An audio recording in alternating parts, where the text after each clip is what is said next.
But you can't go on a road trip without the wheels. Here with the scoop on which vehicles to rent, depending on what type of trip you're taking, is our auto expert, Stephanie Henry, looking lovely. Hey, Steph.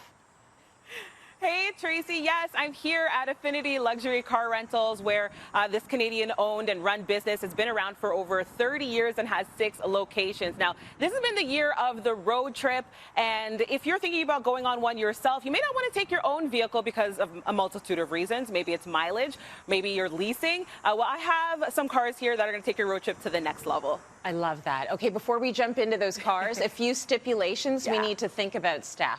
Yeah, so there are, got to get through the boring stuff. So yes, there's a couple of stipulations you want to keep in mind. So you got to be at least 23 years of age or older to rent a non-luxury vehicle. You have to have a full G license, you have to have insurance, and you have to have a major credit card. Now, the rules are the same pretty much for if you want to rent a luxury vehicle. However, you have to be at least 25 years of age or older. Oh, see, I did not know that. So you have to be a little bit older for the luxury vehicles.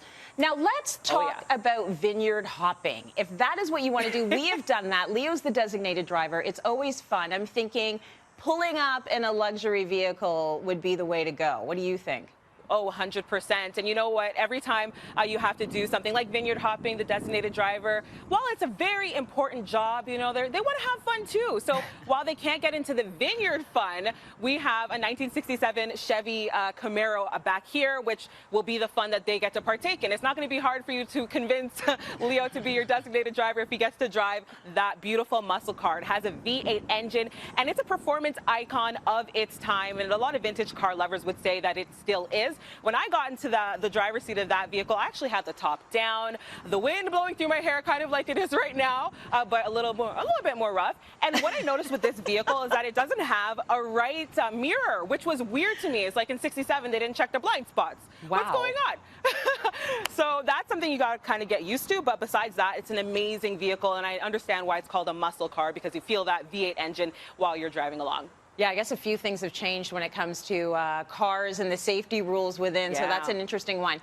So we are heading into the season where the leaves are going to be changing color, and it's a gorgeous time to look around, and a lot of people want to do that, sort of the tour to see what's out there at the fall colors. Any vehicle you would suggest for going around and seeing these gorgeous fall colors? Yeah, but you know what? We're going to start with a little bit of safety first, because when it comes to fall, we get tumultuous weather changes. It's not my favorite thing when it comes to fall. I love the fashion. I love everything else except for the fact that it's about to be real cold, real quick. So you want to watch out for icy patches on the roadways as you head out the door when you are looking for those fall colors, and drive according to the conditions. And the perfect car to look at the fall conditions would be the Tesla Model X, which is right here behind me. This awesome car. I mean, we always hear about the Tesla, but have you ever been inside of one? It has that huge screen in the dash. It is incredible. It has Falcon doors. I mean, you can hop in the car and it's just a touch of a button to close all the doors. I'm not used to that kind of luxury. But when it comes to fall colors, you want a vehicle that has a huge windshield, thin pillars where you can really see all of the fall colors right in front of you. Oh my gosh, when we were in California, it was Tesla after Tesla after Tesla. I've never been in one, but man, would I love to try one. I think that they're great. You gotta try it. You gotta try it, right? I know you're going to take us on a bit of a tour through the Rockies. What are we heading out in? Yes. So, I mean, if you want to head out into the Rockies, I feel like the perfect car for that would be the Ferrari California Convertible, which is this lovely vehicle right in front of me here. When I tell you that jumping into this vehicle was probably the best part of this entire experience, I feel like that's an understatement. It has twin turbo charged V8 engines, and you feel it when you hop into this vehicle. You actually hear the engine as you're driving along. It's a sports car, and people love this one. It's honestly incredible. It's a 2-seater though, so you have to pick like someone that's really important to you to hop into this car. It's a little tight and snuggly. So I'm going to go all the way to the other end and think, let's say you're trying to shove a big dog and 2 growing kids, 5 people like my family, into a vehicle. I'm thinking maybe we need to show some SUV options, Steph.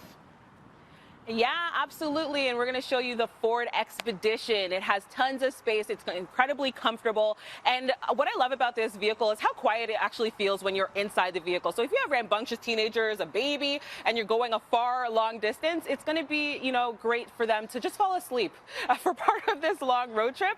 So this one is definitely the one I would suggest for you to try out. I loved it. It felt like driving a mini bus when I was in this vehicle. I always see them on the road, but it was nice to actually get inside of one and really feel the comfort and why people actually take this car out on the road for long road trips. Yeah, for us, we've got the big vehicle, but the dog insists on squishing his body between the kids. It's like, there's a whole hatch for you, buddy, but he wants to be squished. He's like, I want to be under your feet. So yeah, you can try, but there's no telling what the dog's going to do. Steph, that was so